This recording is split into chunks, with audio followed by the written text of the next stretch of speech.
that crevasse to be there, or even a part of the floodway, I think is, I'm depending on you as a hydraulic to say, hey guys, we don't need that, because we were inflowing, we were outflowing.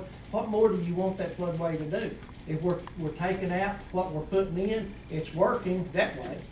So eliminate that thing right there, because it's a disaster waiting to, if you'd have blown that 5,000 foot of levee right there, that whole lower end of the floodway would be unusable for a long period of time. It'll take the north end of New Madrid County and wipe it totally out. And I'm not so sure when I look at what happened out here going into the river, that you wouldn't have had a problem with those levees out here if we'd had that 5,000 foot of inflow coming in there.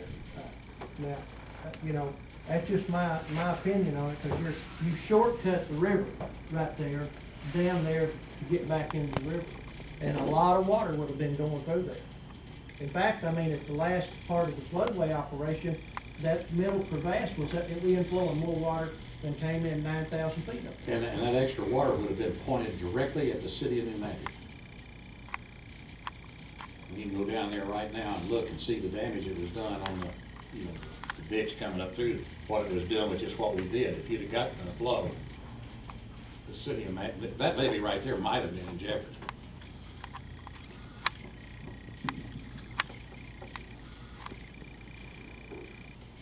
Levee at that point is also 5 feet higher than the rest of the Mid-Atlantic area. Do what now? That section of levee is about 5 feet higher to account for the water coming up here. So this one is built at about 310, the rest is 305. I'm not talking about topping, I'm talking about You working can that. wash it out, you can undermine it. And we did Because that. of velocities involved. Yeah, up at O'Brien's Ridge, and Dave, I hope you looked at where that Where water it come right into the toe of that levee. Yeah. And Mr. Kaczynski back in 1930, who was the engineer behind Little River, he had predicted that, and there's a good article, I can send it to you from Southeast Missouri, and he wrote in defense of Mr. Berthy and many engineers that protested the idea of this floodway up here. And he said what would happen, and I mean, it's just like a prophet. I mean, what happened this time, you could see exactly what Mr. Kaczynski said in 1930 would occur when it hit that O'Brien's Ridge. And of course, back then we had a lot of trees. We didn't have trees this time. Well, it washed that down there in New Madrid, man, it washed about 1.5 to 2 foot off the topsoil, right along the levee there. If you noticed, he hadn't got his beans in there, because it was crevassed real bad. It's was about that much topsoil pulled off of all that around that levee going around and going back out into the river. It was really sweet. And that's why, you know, I hope we've come up with a better way for those levees on the eastern side rather than blowing that middle crevasse again, because that's just a disaster waiting to happen. And you know, I saw 2 places where the good Lord took care of us in this flood. One's up on O'Brien's Ridge, there's a cemetery, and that water, any of them know it crevassed on both sides. And I'm saying, the Lord just put his finger down there and that water split right there and didn't wash that cemetery out. And then right here, he said, well, you boys can put all the stuff you want in that levee, but you're not gonna take that levee out. And you didn't. He knew, the Lord did, what was gonna happen. He didn't let that happen. But the middle crevasse, we saw the model operate in 1986, Dave. We saw the model operate down at Clinton. And we stayed for the equivalent of 31 days. And when we left, that middle crevasse ain't outflowed yet. It never did, and this was pointed out to the Corps a number of times, that the middle inflow-outflow crevasse #1, which we call the middle one now, never worked then on the model. It's been pointed out to the Corps since, and yet it was still blown this year, and it, just as your model predicted, it never out. Something else kind of confusing that afternoon that the general said that the levee wasn't overtop. In the press conference, and I was flying a plane over it that morning, it was overtop. But anyway, I was sitting over in the Eddie Belkinson, and I was begging, I said, don't blow that crevasse down there, because that is not going to outflow. Oh, yes, it is. I said, it'll be a cold day in hell before you get the first drop of water through it. Well, how many days do you think it'll take to fill the floodway? I said, you're never going to fill it. You're over predicting 24 hours and you fill the floodway. 36. 48, 50, 150. You'll never fill it because you got water, it's got a place to escape. If you don't have a stopper in the bathtub, it's only gonna get so high. And the input ain't what you think it's gonna be at the top. Then the other thing, that afternoon, the colonel from Memphis issued a statement that if the lower crevasse didn't get blown, apparently there was some glitch or something there for a little while, that it wouldn't matter, it wouldn't affect the plan anyway.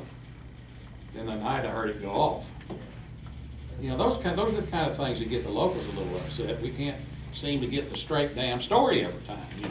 Well, I made a note to go back and bring that up about inflow outflow number one, the middle crevasse. Go look at your old model test, it Put it doesn't on the work. table and see. 1986, we were there.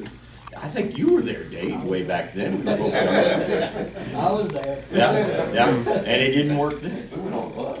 Yeah. Which way down there? We went on a bus. Yeah, I was there. Is anything being, any look you, what's the other problem something down the river, you know, we're reaching a point, I guess you can reach a point where you can't build levee any higher, I don't know, I haven't seen it yet, but, Yes. you know, we keep fighting this, the environmentalists. You're looking at different ways to handle these floods and start handling them all before we get in a panic situation like we are. Is anybody looking at that, like the cutoffs and those kind of things, that you start controlling that flood? What if you started controlling the flood at Carroll at 40 feet? Well, I mean. What would that do to the entire system up through there? I don't know. Well, there are ways to do that. And I don't, and I don't know why we're not looking at those kind of things instead of fighting this same battle since 1928. And it ain't gonna do anything but get worse, I'm telling you. As I told, We all know that. as I told, what was it, Temple, General Temple. I said, you know, I just barely missed being born when that it happened in 1937, but I said, and now I've seen it in my lifetime. My kids will see it, and it'll be quicker than, it won't wait this many years to happen again. Because we're hemming it in, building kind, you know all that stuff. And I just can't believe we're sitting here looking down this narrow path and not looking at ways to pass that flood quicker than that, without interfering with navigation. Well, you know, over the years, we've looked at alternatives to the flood record. I'm sure y'all are aware of that. We've looked at setting the levees back and, well, you know. But see, you're talking about, that to us, the landowner, that's not an alternative. In 91, and in your article, I didn't print that one out, but it says that the alternative that we studied this whole thing was to be naturally overtopping. Right. Of that. Then that's the 28 plan. Yeah, and it also said that there were $100 million worth of levee work that needed to be done in the Memphis district, 40 in the Louisville district to accommodate the levee that overtopped naturally if the future was. And, like I said, the 28 flood control, that's how it was to operate naturally. There was human intervention. 35 million just to fix what's And I mean, that's an alternative.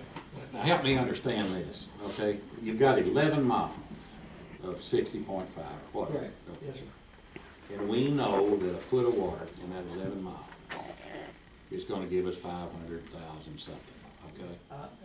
I don't know. Okay, well, it does, all right. And we know that it's probably, that we're on the conservative side, and the fact we know we're gonna pick up, you know, the speed situation, the velocity. Yet I asked that question, what's the stopping of looking at that any farther than that when you know you can get that 550,000 naturally? And the answer I got, well, we need a more dramatic effect. Now, I can't, that doesn't register with me. Why do we need it? If we're protecting Carroll, and it does, because there is no way, unless y'all figured out something, to get that water to run backwards from the 60.5 to a 64 point Carroll flood wall, and it's only 1.5 to 2 miles away. How in the heck can we force that water back up to get it over the Carroll flood wall? Follow what I'm saying? Yes, sir. I mean, I don't know. it just does not make any And Dave, sense. if you think it's too high at that point, you can look at your historical records of Carroll. It's never been over 58 feet except twice, 37 and 2011.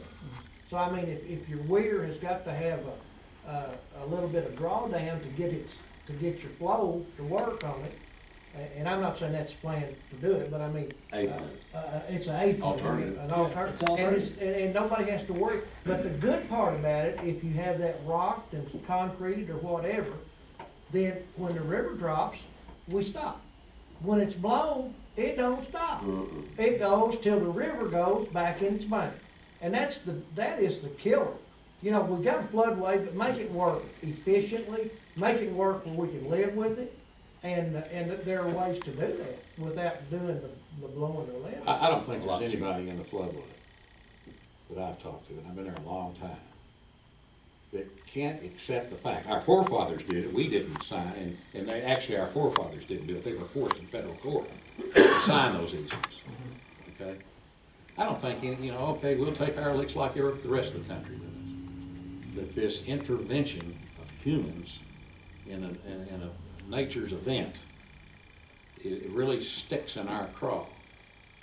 And there's room, I don't care how many stars you got on your shoulders or how brilliant an engineer you are, there's room for error. And if we can eliminate that room for error, we'll just take our lumps like the rest of the people up and down the valley do. We just don't like being sacrificed for the better good of everybody.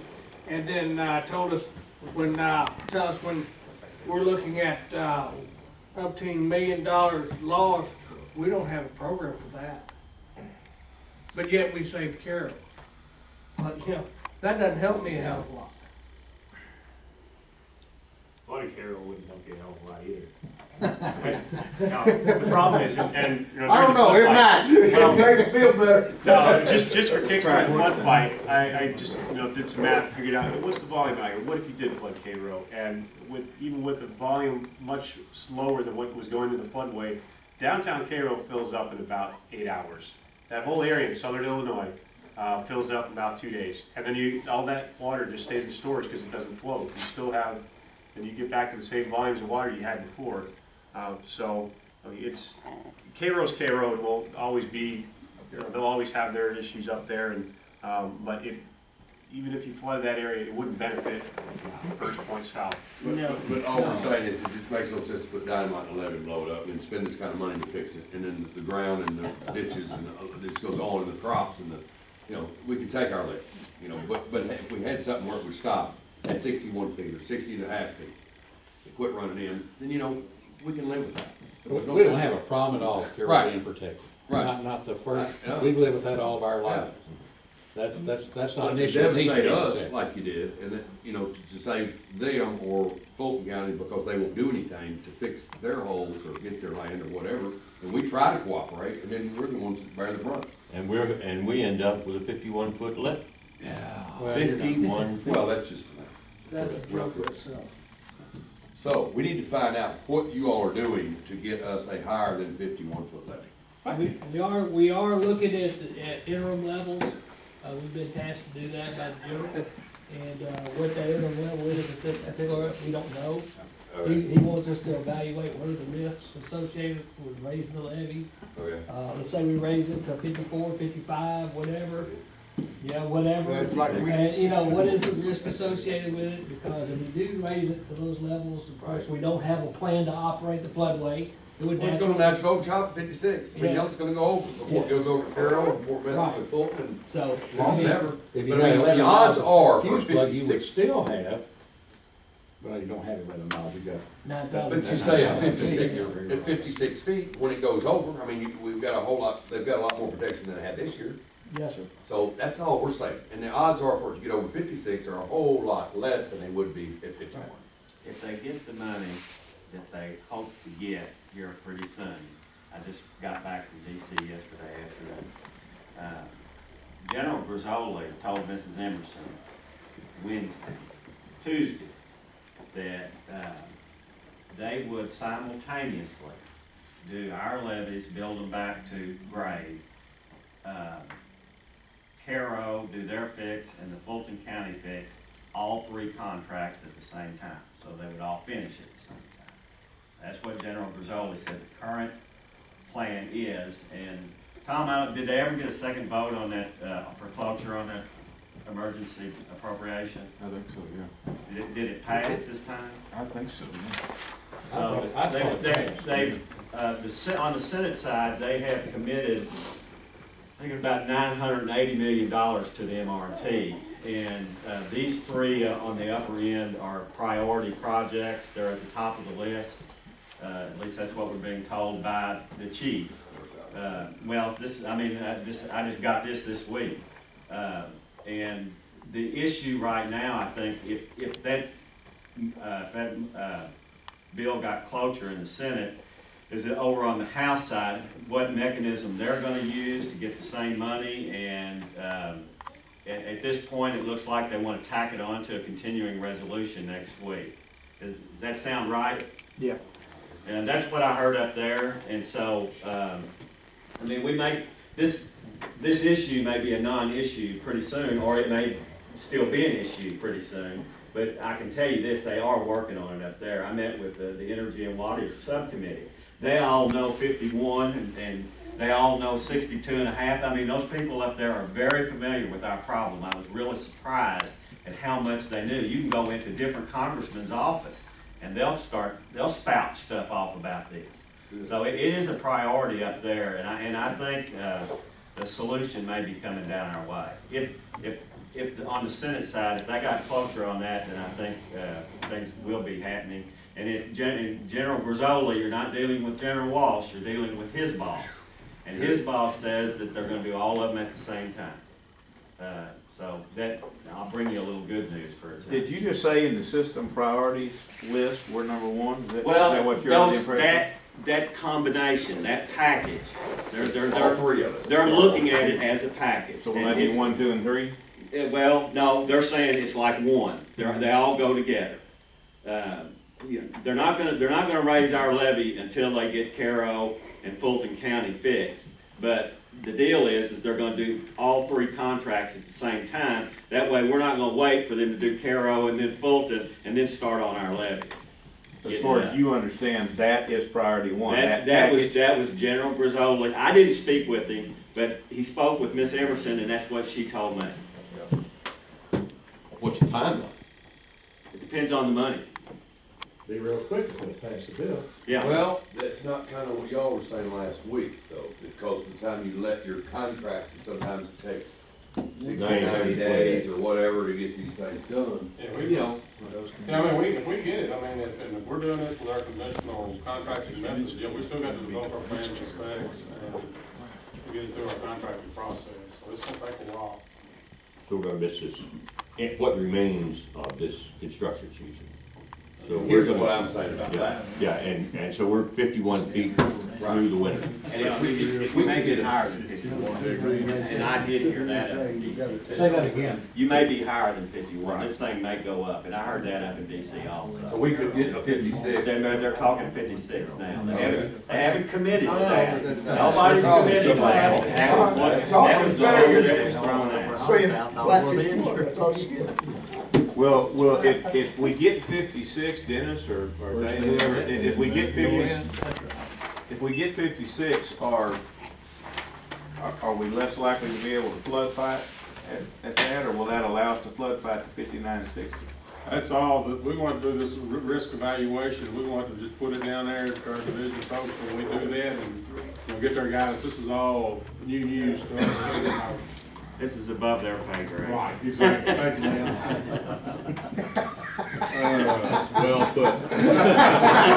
That's what I always hear whenever I ask one of them a question that they don't want to answer. They say that's out of my pay grade. I think it's going to Washington today. Yeah. Can we change the subject? I'd like to ask one thing first. Yeah, sure. If we're talking more than 51, we're gonna need clay. So we need to be. Well, yeah, Yeah, so You're gonna need clay. We're gonna need clay. We've got some. All right, let's be thinking about where we can get it. So that's Oh. gonna be a question to ask here. Jack said, if we're gonna go above 51, we gotta have clay. Every on every A lot of clay. Yeah, Well, we got some out there. We just need to be thinking and looking. And we're looking at that now. I had something actually on the way up here, we're coming up on the way up. just let's start looking at how many acres we would need for various options for our pits, and so that's something we have to size, how many acres we would need if we got the green light to go to a different elevation. So, Mike is right. Mind your I can't way. even tell you how many acres. Sorry. we need right now. We've got, two places.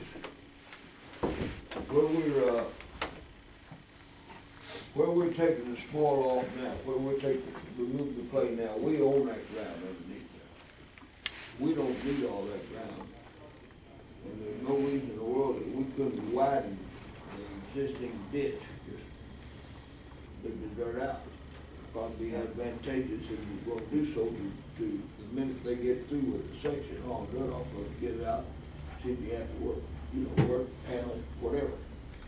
And the other section is much closer. Now we're talking, this be fulfilling the market. There's a road there, you may have been down that road where the trucks were traveling through the field. Okay, on the south side of that road, that's predominantly gumbo all the way to the blacktop, and from the blacktop on down to the lake. And do the same thing there. Well, we definitely get up here and work with you guys and try to find, because we definitely, if we're going to a very high elevation, we'll need, if we're going to do the clay, and if we need a lot of clay, we definitely going to need to find something closer. Homer, I'd love to do that, but then we're gonna consolidate the dig, but we got another thing we gotta consider. If we dig those just so big and so far, what are we doing to the people on the south end of this thing? They can't get under the damn road, Glenn. It goes into Huh? the You field. can't get under the No, I'm road. talking about in, going on down below. We're not gonna increase the flow, you're just gonna slope the bank. If you widen that ditch, you're gonna If you increase the don't flow. increase the bottom though, you're not gonna increase the Yeah, flow. that's just the bottom, that's when the damn roads come out. Yeah, there's not, You there's can't not get much under water the road. goes in that ditch right there. Well, I'm talking about in general. I'm not Well, talking You specific take the areas. St. Louis North, there's not a lot of water flows in that ditch. I mean, there's more water. in I'm this not one arguing with you because there, of the overflow. I'd love to do the same thing and consolidate and make 29, bring Motor Vessel, Mississippi up there and turn it around, okay? Yeah. But, Oh, man. Right beside it. but at the same time, I'm worried about when we start doing some of this stuff, Yeah. that we gotta look at the people down the ditch and what effect we're having on them. There's not a great deal of water flows in that ditch. Well, that's that ditch, I'm talking about any of the other You groups. get He said he's further looking for more than one. No, this is the headwater, it's. Well, then one of the other ditches he's talking about, saying, Well, as far as speed, getting whatever we're gonna build back as fast as possible. The more ideal thing is to go on the riverside and get pits relatively close to the lake. And that's- I mean, that's just really possible. You know, it's just right there. On the riverside. You said it's gonna come up, we're gonna get away with it. Sand core levels. Anybody wanna address that? I talked to Fred Tabor about that issue. Help me, who's And Fred Tabor? Fred Tabor is Tabor and Associates. He's now president of the Waterways Conference. He used to work with Corps years ago. He was their #1 civilian. I was told to ask him, and I asked him, and Fred said, he says, there is nothing inherently wrong with that design. He says it's what you have to watch is the execution. He said because the way sand is, the way it compacts under clay, it's not a problem. But you have to make sure you've got enough clay around it to compact. The cap. The cap. He said, but other than that, there's nothing inherently wrong with that design. With the exception that if they put explosives back into the levee. Well, that's a different question. Well, I'm just trying to. Above his pay scale. Well, does someone want to volunteer on pay scale that can handle that? You talked about the, Let's say you have a sand core levee and it's in the breach area that you're gonna breach. And it doesn't take much to blow 3 foot of clay, 4 foot off. And you'll have deterioration of the sand a hell of a lot better than you would what you blew up. Instantly. But I cannot see him putting dynamite back in this thing. And doing this kind of. It's on the schedule. They Well, have a so- method of, right, but so unless we is- get a natural overtopping, it's going in there. Right. You have to take your right to the We can only do that if we, only put the sand levy if you're not gonna put it. If they put it in there, they can dig it back out too. But That's- I they had build this back issue. with clay, or they build back with sand, or whatever, the plan is to put those tubes back in the levee to breach, okay? You're gonna get a lot more devastation with the sand than you are with the clay. And I think your battle for the natural overtopping is one that's gonna have to be fought. Oh, I think they've been fighting for years. Well, I think maybe this time around, at least what I've seen is that there's a lot more people that will listen. Because, like I said, this thing is on a lot of radar screens. It really is. I was surprised. That's great. At the risk of boring some people, I want to ask a question that's kind of long. But if our levee is only at 51 feet, and it naturally overtops, as it stands better than even can, the floodway is of absolutely zero use to Cairo should the river continue to rise. It's of zero use to Fulton County because the floodway will fill at a low elevation. The floodway, as far as how many acre feet of water it can hold, is a very shallow basin. It will already be filled. There will be no way to operate at the proper time. It is a very poor sump. Why do we have to be down 51 feet and fill this very shallow basin? It's going to have zero effect once the river does start to go up, and it's not going to keep it from rising at all. Yeah. Yeah, you got a floodway, that water just gonna go right on. It just goes right through. It won't hold any water, Glenn, that's what I'm saying. Damn water now. It doesn't hold any water now. All right, my point is that will keep the top off of Carroll. It won't perform as designed. No. That's what it's called. Well, as long as it's getting But the water. floodway doesn't really store water, it contains water. That's It opens the floodway. Right. Quicker job. Hey, I've got a question. Sand core levy, 4-foot cap, like proposed. 4-3.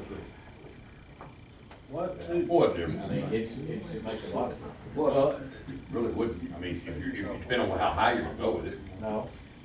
The more clay you get on it, the better off. Well, but yeah.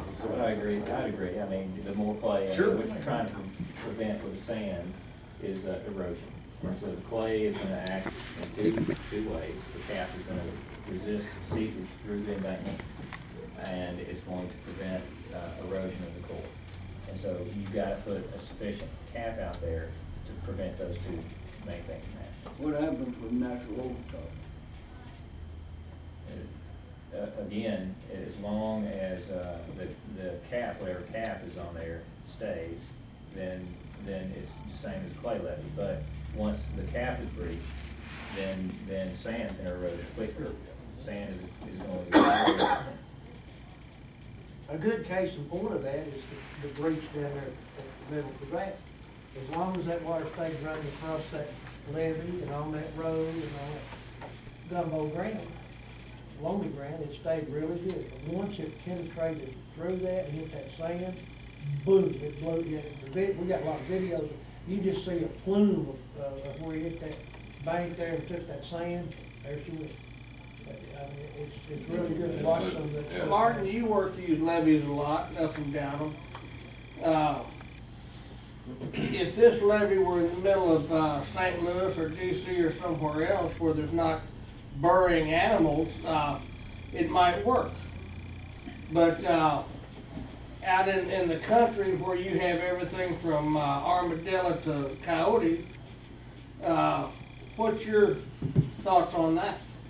Well, preferably, I think the old school, the clay, the loamy, the levees we've always made are by far better. And I think the Corps saw that when they tried to blow these things up, how strong an integrity those levees had out there from the old days. The sand, you know, it'll work, there's no doubt about it, but I hate to think about it because I was reading about in Iowa, a sand core levee that got a 3-inch hole in it. And I can't remember what it was, but somebody put a water line or what it was through that levee, probably without any permission. But that levee breached there and spread dramatically just through a 3-inch hole through that line that had been stuck in that levee. And that's scary there. when it goes so fast. That's what I worry about. Well, burrowing animals are a problem with all levees. Burrowing animals are probably even more of a problem with clay levees, especially smaller ones, because with those burrowing animals, that they can create tunnels that stay open. With sand, they can't. With a clean sand, the hole won't allow a roof, and so they will burrow through the clay and maybe get to the sand, but they can't live in sand. They won't be able to maintain their hole in the sand without collapsing, and so they won't burrow. So burrowing animals is a major problem with levees, and there's been multiple cases where burrowing animals have had tunnels all the way through the embankment, and that's caused the breach of the levee. So they're a major problem. But in this case, the sand core, the jeopardy that the animals would give would be it would erode that. They would dig a hole through the clay and allow water to flow through. Now, all that being said, we have within the Mississippi Valley Division, there are levees made of just pure sand with no clay cap at all. So there are places where you can construct levee embankments, and they have to be wide. They have to be a wide section in order to allow that seepage to go through it and not emerge on the landside surface. It's just when the section is too steep where you have issues with water emerging from the landside and starting to erode the embankment out. And so in itself, sand levees are not inherently unsafe. They can be designed such that, I mean, I'm talking pure sand levees now, not just a zoned embankment like we're talking about with a clay riverside cover and sand on the river on the land side as a filler. So they can be designed so that sand levees are inherently safe. Now, both of them have risks of failure to them. Okay, and both of them you could find instances where we got breaches. Okay, in clay levees and in sand levees. So in this case, I'll just give you an example too. Cairo, there's a section of levee south of Goose Pond Pumping Station. I don't know if you're familiar with it at all, but in the 40s, that was constructed with a zoned embankment, similar to the design what we're talking about here. It's actually a 5-foot cap, and they went across the river and dredged sand from across the river, and they got a 1-on-5 slope. There's never been through seepage issues there, although there's plenty of under seepage problems way beyond the total levee out there. But through seepage has never been an issue in that section of levee through there. So we feel comfortable that you can construct levees of this type. There are multiple hundreds of miles of levees of that type in the Rock Island district. They're not very common here. We don't have a lot here. Cairo, and then in the southern part of our district, there's another sand core levee. So we don't have a lot of them, but there are some. You can see where from the last breaching of the levees to this one, however many years, we're very pleased with what our levees have done in the past. Sure. I mean, they work. Sure. If it's not broke, why redesign it? I mean, I understand your point, but the clay levee, we've been behind in 60-foot water several times, and 50-foot water as long as I can remember, and has never failed until Corps pushed the button. Agreed. We didn't have a whole lot of issues with performance when water was on. I mean, I don't have any record of it. Mark's fought it all his life, and he doesn't know of any issues with it. So it has performed as it was supposed to. Exactly. So agreed. One of the issues, as we get back to it, is with clay levee, we got to have clay. So we were developing a plan of how we're going to go get this back. Sand's readily available out in the river. It's relatively fast to move large quantities of sand. I mean, you can move 10 to 20,000 cubic yards a day with a dredge. It'd be very, very difficult to move that much material with land-based equipment. Right. So it's fast. Once you've spent the upfront costs with mobilizing the dredge, which is expensive, but once you've spent that, the cost of moving large quantities of material is relatively cheap. So you're just operating costs. So those were the things that brought us to the idea of, it would be fast to do. It would be relatively cheap.